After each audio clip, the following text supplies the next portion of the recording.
प्रिय विद्यार्थियों, online class में पुनः स्वागत है। बीएससी थर्ड ईयर फिजिक्स के पेपर फर्स्ट क्वांटम मैकेनिक्स के लेक्चर नंबर 78 में। चलिए स्टार्ट करते हैं वीडियो। सममित वर्ग विभव का आज जो है कंप्लीट कर देंगे इसको। देखिए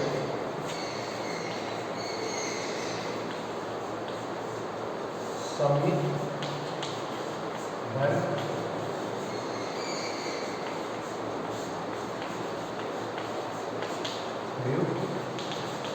वर्ग विभव को, ठीक है। इसमें कहाँ तक हमने जो है सॉल्व कर लिया था उसको देखते हैं।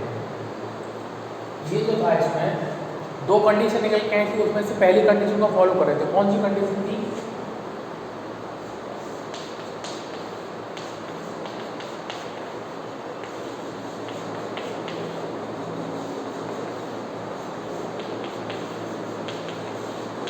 इसको लेके चल रहे थे, इस वाली कंडीशन, ठीक है।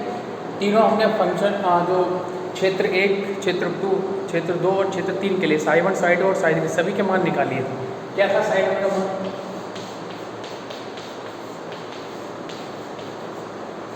यही रहेगा। साई 2 में चेंज हुआ था, C2 बराबर ओ, C का मान जब 0 रखा था, साई 2 होता क्या है आपको पता है? अगर देख देते हैं C sine beta x plus B और बीटा एक्स, ये साई 2 फंक्शन का इक्वेशन निकलेगा। C बराबर 0 रखेंगे क्या मिलेगा? b cos beta x. तो साई 2 बराबर क्या मिलेगा आपको? और साई 3 बराबर q e की पावर माइनस अल्फा एक्स, ये होता है। इधर अलग चल देता हूँ।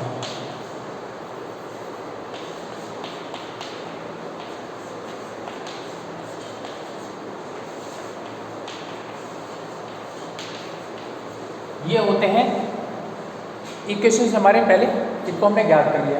यहाँ पर इसके अनुसार इनमें क्या परिवर्तन होगा वो यहाँ पर हम लिख रहे हैं। साई 3 q बराबर a निकल के आएगा, तो क्या आ जाएगा? a e की पावर माइनस अल्फा। ये पहले अबेजिय समीकरण के लिए श्रोडिंगर समीकरणों का हल है, ठीक है। उपरोक्त समीकरण उपरोक्त समीकरण अल्फा बराबर बीटा टेन बीटा के अबेजिय समीकरण के लिए श्रोडिंगर समीकरण के हल है।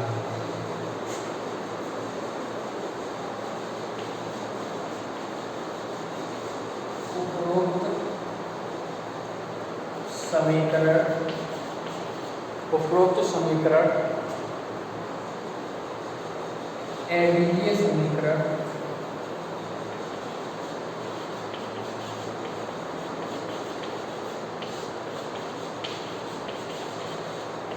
अल्फा बराबर टेन बीटा ए के लिए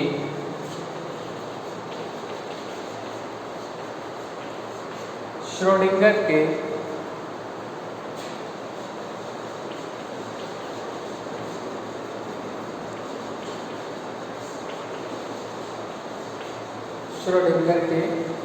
श्रोडिंगर समीकरण, श्रोडिंगर के तरंग समीकरण के हल है। तरंग समीकरण के हल, ठीक है।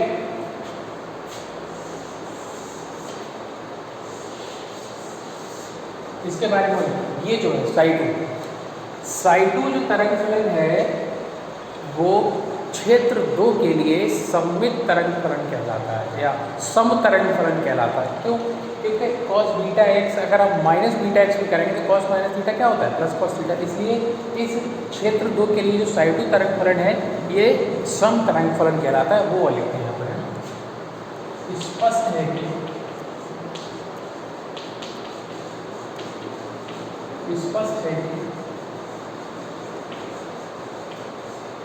क्षेत्र 2 के लिए क्षेत्र 2 के लिए तरंग फलन साई 2 सम तरंग फलन कहलाता है।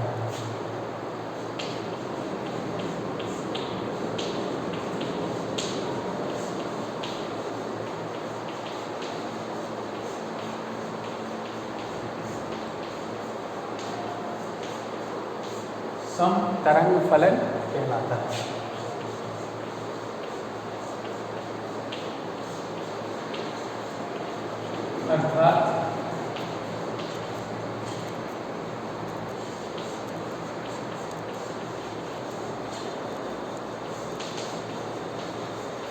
कॉस माइनस बीटा एक्स बराबर भी क्या मिल जाएगा, हाँ डी हो जाएगा।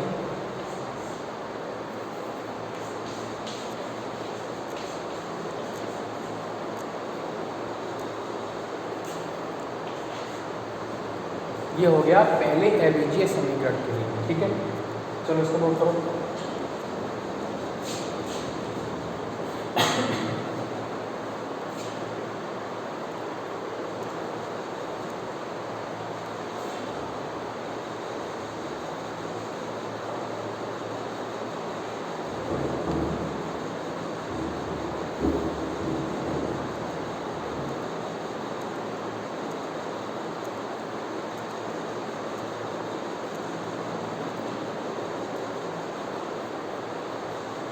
चलिए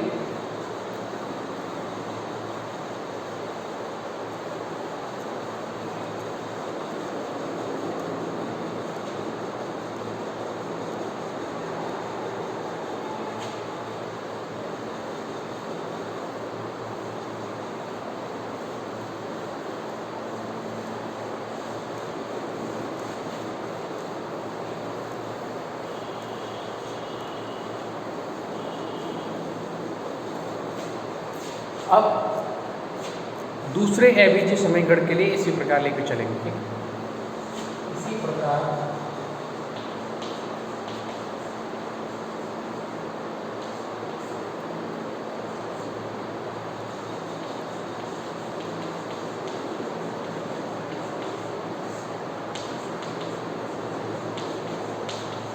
अभिजीय समीकरण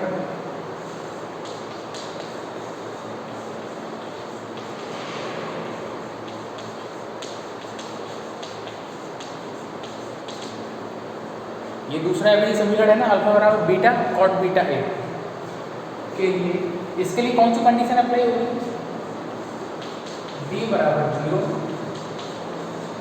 सी इज नॉट इक्वल टू 0 और ए प्लस क्यू बराबर 0। ये कंडीशन अप्लाई होगी, ये होगा ये होगी। इन दोनों के आधार पर इसके हम श्रोडिंगर के समीकरण के हल देखेंगे, तरंग समीकरण के क्या हल होंगे, ठीक है।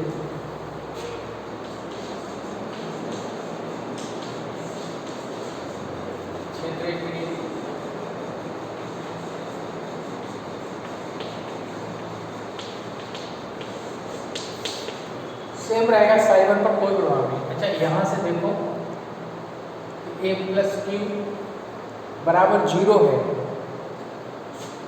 पहले इसको लिखो, ठीक है। कोई चेंज नहीं होगा क्षेत्र 2 के लिए।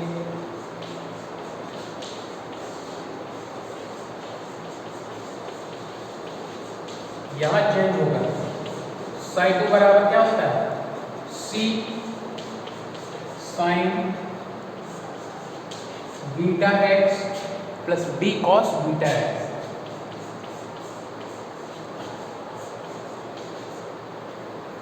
इसको लेके चल रहे हैं, डी बराबर 0, ए बराबर ए प्लस यू बराबर 0, डी बराबर 0 जब रखेंगे तो क्या हो जाएगी कंडीशन 1,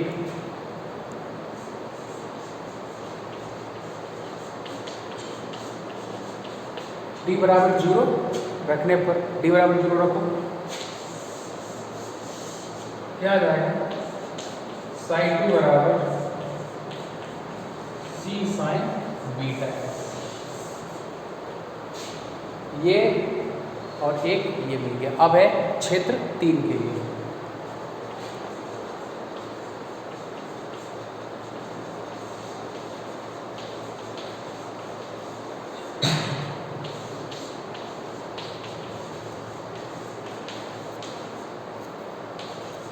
क्षेत्र 3 के लिए साइन थीटा बराबर क्या होता है, क्यू ई की पावर माइनस अल्फा ए, तो क्यू क्योंकि ए प्लस क्यू बराबर क्या है 0,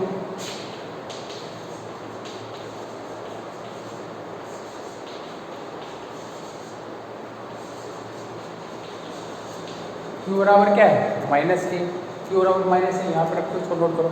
चलो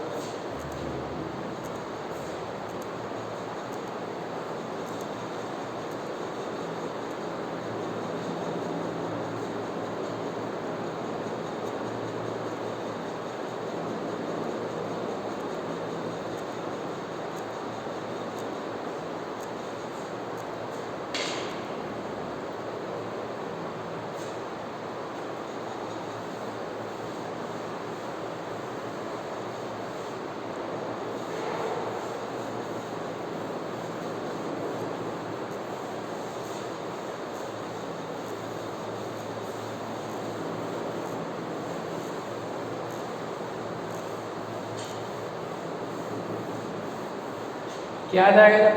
Q बराबर माइनस ए रखोगे तो क्या मिल जाएगा? यही लिख दे रहा हूँ मैं, ठीक है, उसके बाद अलग से इधर लिख देंगे।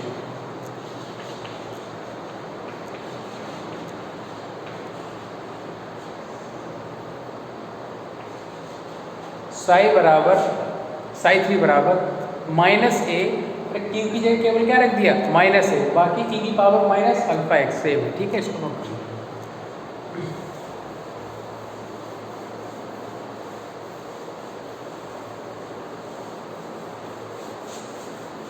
चलिए देखिए, अब आपके पास साई 1 साई 2 और साई 3 तीनों के मान आ गए दूसरे अवेजीय समीकरण के लिए।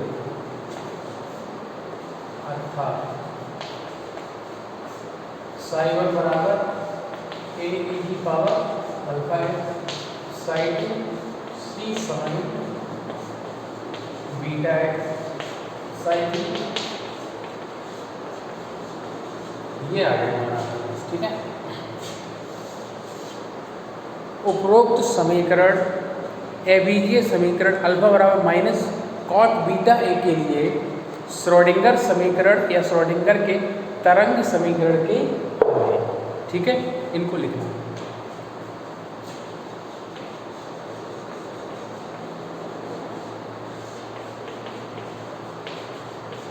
उपरोक्त समीकरण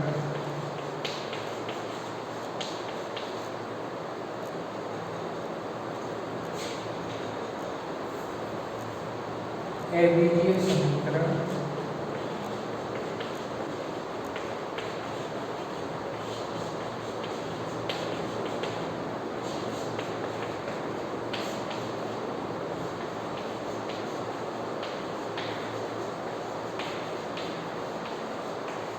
और बीटा के लिए श्रोडिंगर के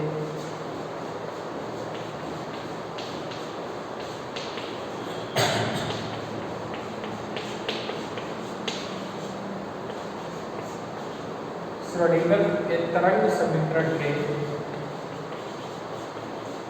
हलों को व्यक्त करते हैं।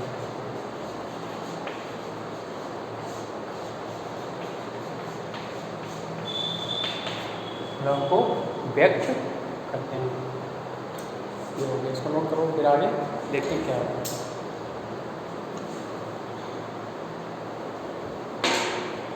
ठीक है,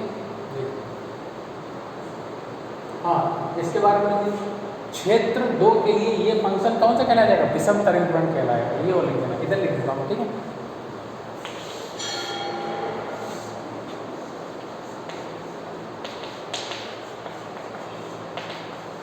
स्पष्ट देखिए, क्षेत्र 2 के लिए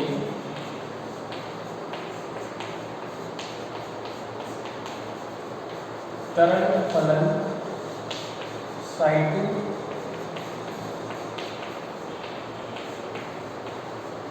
बराबर सी साइन बीटा एक्स विषम तरंग फलन कहलाता है।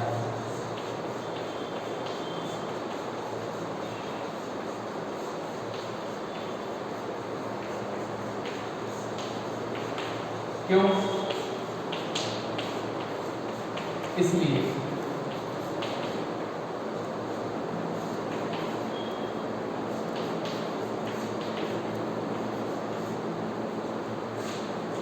C sign minus beta x अगर कर दिया आपने तो क्या आ जाएगा? माइनस सी साइन बीटा एक्स, ये आ जाएगा। इसलिए चेंज हो गया ना, पहले क्या था? सी साइन बीटा एक्स, अगर कोऑर्डिनेट चेंज किए तो क्या आ गया? माइनस सी साइन बीटा एक्स, इसलिए इसका बोलते हैं विषम तरंग फलन कहते हैं, ठीक है, इसको नोट कर लो, ये हो गया आपका इधर। अब इसमें कुछ कंडीशन है, उसको और देख लेते हैं, ठीक है।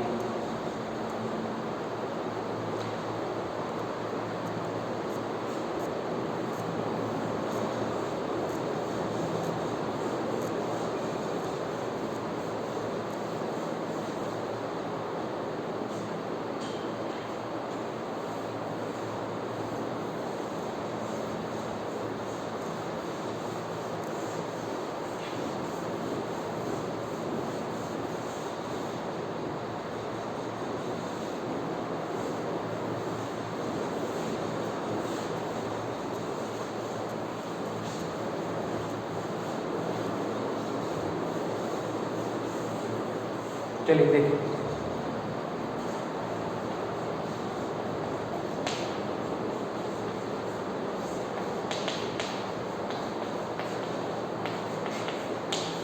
एबीजी समीकरण से दोनों एबीजी समीकरणों का अब हम यहाँ पर यूज करेंगे।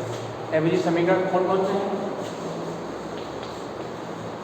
समीकरण, उनको क्या समीकरण डाला था वो याद नहीं है आपके पास, अगर हो आपके पास आपने नोट किए होंगे तो होंगे, उसको लिख देना समीकरण 9 या समीकरण 11 12 जो भी हो, अल्फा और दोनों वाले, दोनों एबीजी समीकरण है उनके लिए।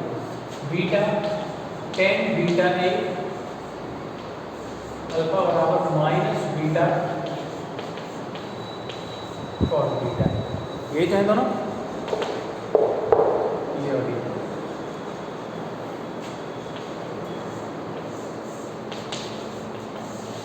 बेटा ये डाल दिया समीकरण में यहाँ, ठीक है।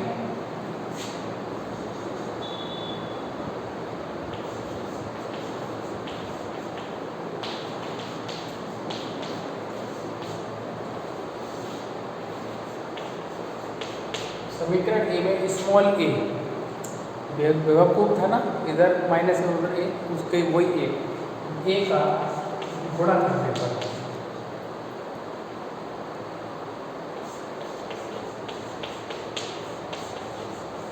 क्या आ जाएगा?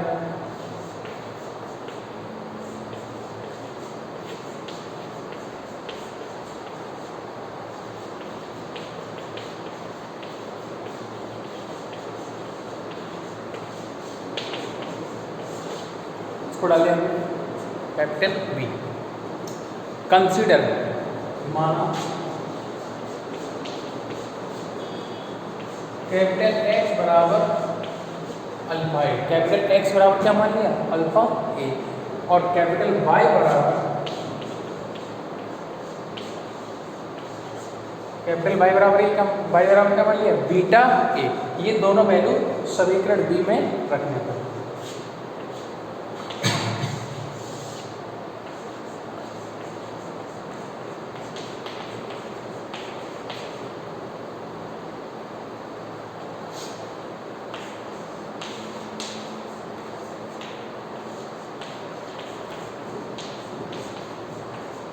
ये मान समीकरण बी में रखने पर रख दीजिए। क्या आ जाएगा?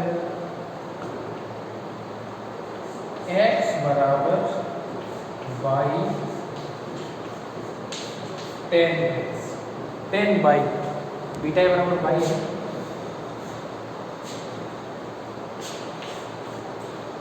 और दूसरा क्या आ जाएगा? एक्स बराबर माइनस बाई कॉट बाई। तो ये आगे दोनों समीकरण आते हैं। इसको डाल दिया समीकरण नंबर सी, नोट करो इसको।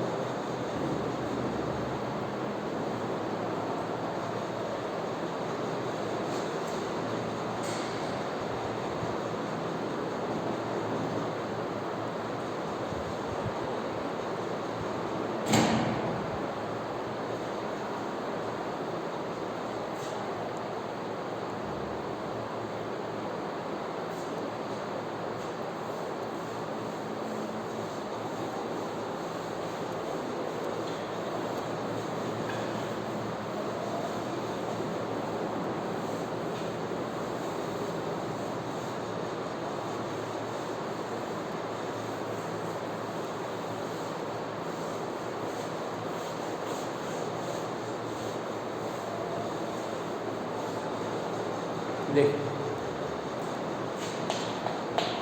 अभी x पर कैपिटल एक्स बराबर क्या माना है? अल्फा है, और कैपिटल वाई बराबर क्या माना है? बीटा है। ये इनका भी हम यूज करेंगे, किस प्रकार से जरा देखिए।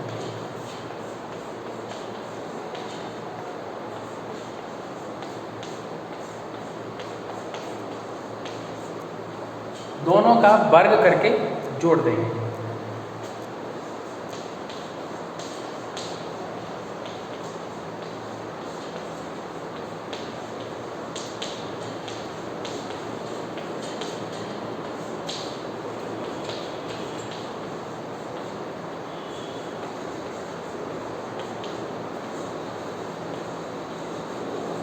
Alpha square A square plus beta square A square, और इधर क्या आ जाएगा x square plus y square. ठीक है, ये आ गया।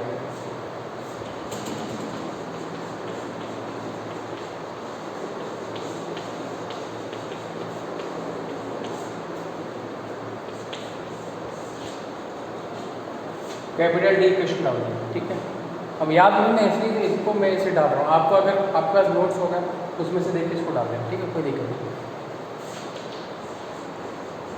अल्फा स्क्वायर क्या था, अगर याद होगा शुरुआत में यही तो लेके चले थे। अल्फा स्क्वायर क्या था 2m mod e upon H square, और बीटा स्क्वायर क्या था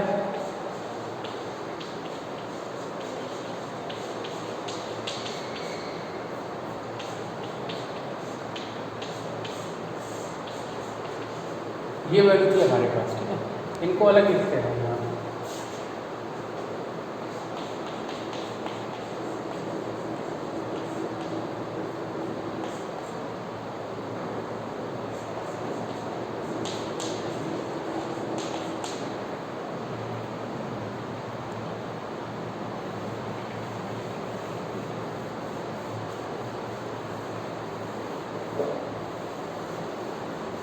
ठीक है,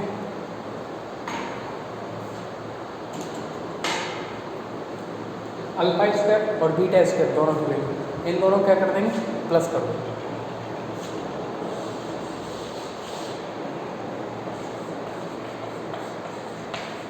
alpha square plus beta square क्या आ जाएगा,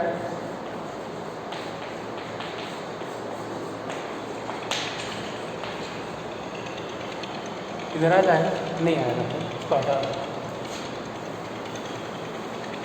इधर ही लिख दे रहा हूँ। ठीक है,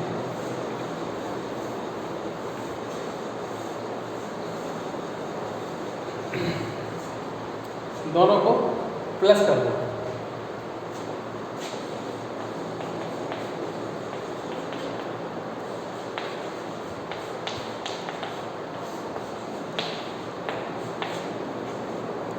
इसमें ये ब्रैकेट ओपन करके लिखेंगे।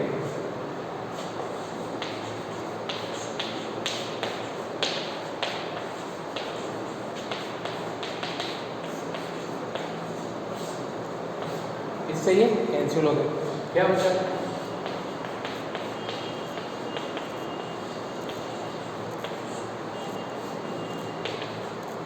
Alpha square plus beta square बराबर क्या मिल गया आपको 2mb0 अपॉन एच का स्क्वायर। ये वैल्यू आप समीकरण डी में रख देंगे। ठीक है,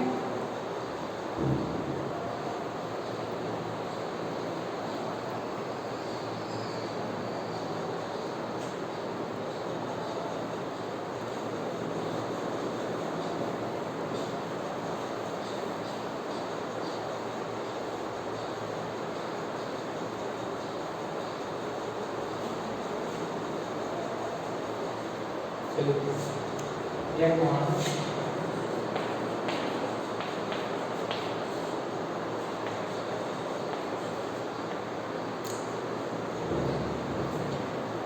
समीकरण डी में रखने को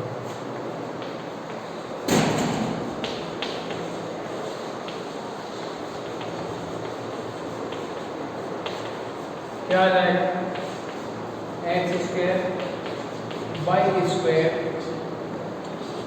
2mv0 a स्क्वायर एच का, ये आ गया। ये जो पूरा राइट साइड वाला पार्ट है इसको हम किसी एक कॉन्स्टेंट के स्क्वायर के बराबर मान लेंगे। माना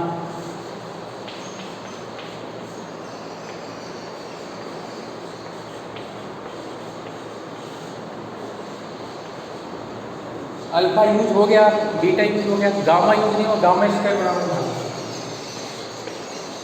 इसके स्क्वायर बराबर मान लिया। बाई नहीं है, गामा है। ठीक है, इसकी जगह गामा रख दो।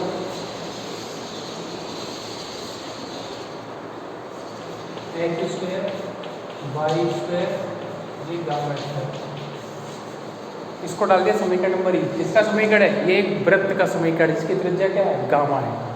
समीकरण ई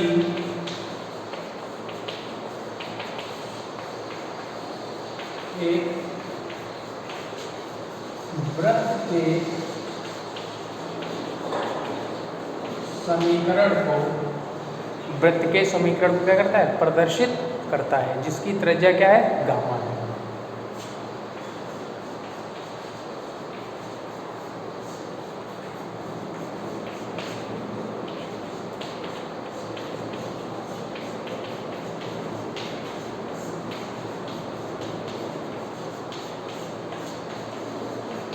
इसकी त्रिज्या गामा, नोट करो इसको।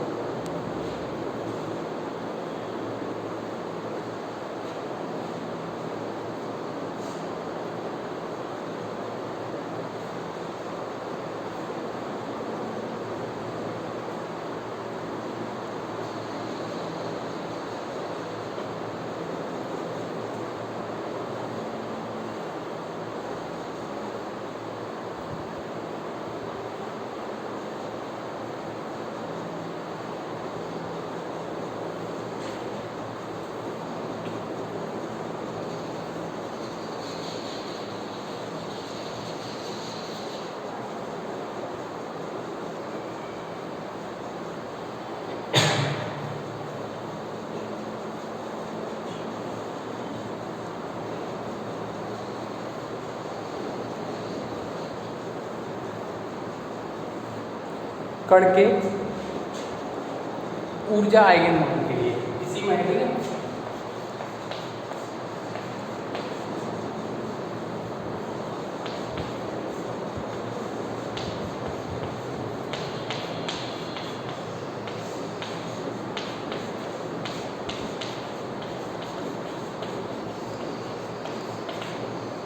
अभी ये जो वृत्त का समीकरण निकला था, इसका भी और यूज होगा, एक डायग्राम बनेगा, उसमें यूज होगा। कण के ऊर्जा आइगन मान के लिए वो थोड़ा सा समझ लीजिए।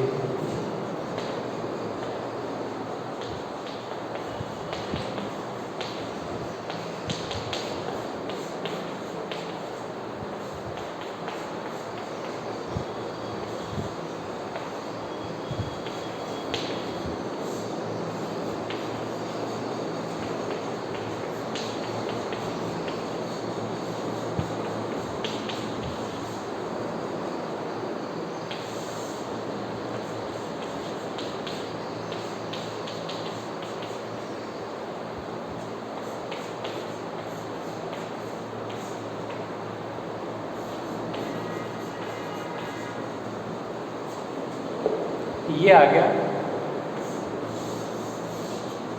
ऊर्जा आइगन मान समीकरण। इसमें x बराबर 1, 2 जैसे इसको ऐसे लिख सकते हैं, या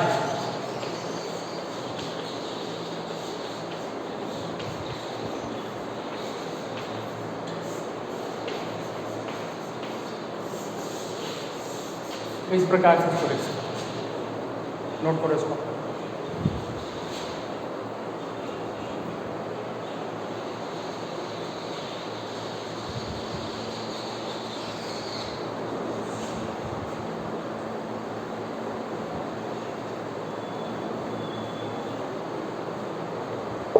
E1 E2 कैसे हो जाएगा, x n बराबर 1 2 3 पर।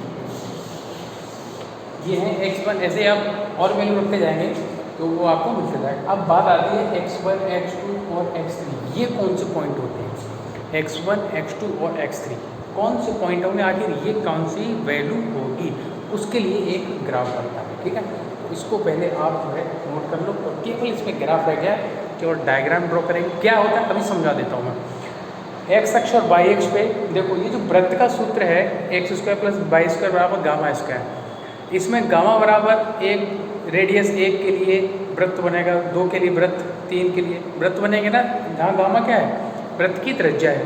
तो वो जो वृत्त बनेंगे, कई वृत्त हम बनाएंगे ग्राफ में एक्स और वाई एक्स के बीच में, कई वृत्त बन जाएंगे। उसके बाद एक्स बराबर वाई tan y का एक कर्व बनता है। अगर आप ड्रॉ करेंगे तो एक कर्व लाइन बनती है, वो कर्व लाइन उन वृत्तों को जहाँ जहाँ काटेगी, x बराबर बाई टेल बाई लाइन वृत्तों को जहाँ पर काटेगी उन बिंदुओं को हम क्या बोलते हैं? जैसे पहले वाले वृत्त को जिस बिंदु पर काटेगी वो x1, दूसरे वाले बिंदु को जिस बिंदु पर काटेगी x2, ऐसे x3, ऐसे x4, यानी x बराबर बाई टेन वाई का जो कर्व है वो वृत्त पर जिस बिंदु पर कटाक्ष करेगा, कटान करेगा, उसी बिंदु को हम बोलते हैं x1 x2। क्लियर? केवल अब बनाना रहेगा और कुछ नहीं। ऐसे ही जब ये वाला जो पॉइंट होगा, ठीक है, ये भी उस पर कटान करता है। ठीक है, चलिए